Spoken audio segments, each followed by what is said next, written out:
having a tan is something that every girl wants. It makes you look skinnier, it makes you look better. The beauty and industry everyone and looks celebrity better. culture leads many of us to believe that we look better with a tan.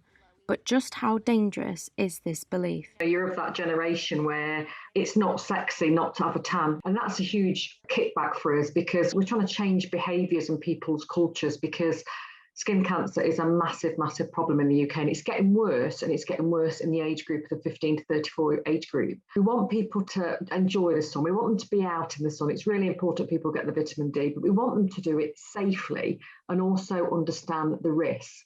There's no way to get a safe tan. And that's a really hard statement to say when you're talking to people that are 16 to 25, who that's all they want to do is get a tan and look fantastic. And we just say, look, you know what? There is so many other fake products out there you can get now. In 10 years, do you really want to be fighting skin cancer or have a diagnosis where you're having major surgeries on your face?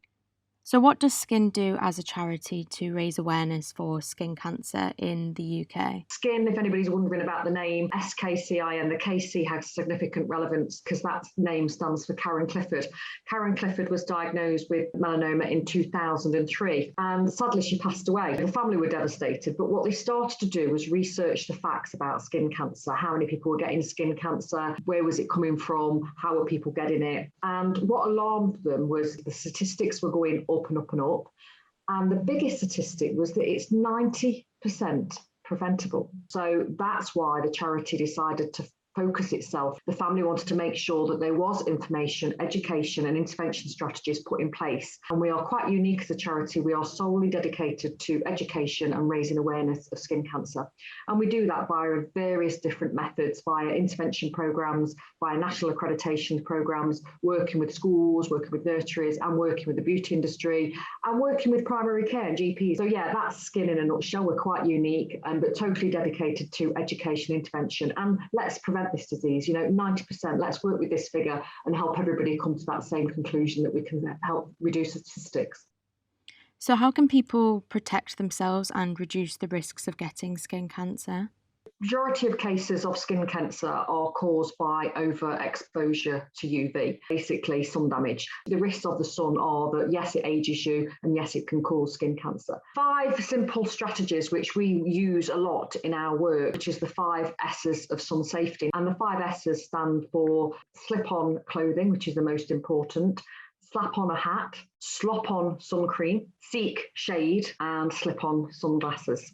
What people tend to do is only think about sun cream. It's not thinking about just sun cream, it's thinking about how strong the UV rays are, because sometimes you can get sunburnt on a cloudy day. It's not when it's a warm day, it's not when it's a sunny day, it's when the UV rays are strong. When the UV reaches 3 or above, you need to be applying sun protection behaviours, which is those 5 S's that we've talked about. We've got a huge task ahead of us. In an ideal world, we want everybody to be educated, and that's why we do our work with schools, because this is about behaviour change, and what we're trying to do is educate the next generation. So a lot of our work concentrates on working with primary schools, because we believe if we can educate the youngsters and embed the seeds of sun safety about how to be sun safe, when they go to secondary school, they've got some kind of understanding. So in an ideal world, I'd like every school in the UK to become a sun safe school, every nursery to become a sun safe school, and every workplace. So anybody that wants any information about any of those schemes, just visit our website, because that education is there, it's free, and the more people we can get talking about it, the better.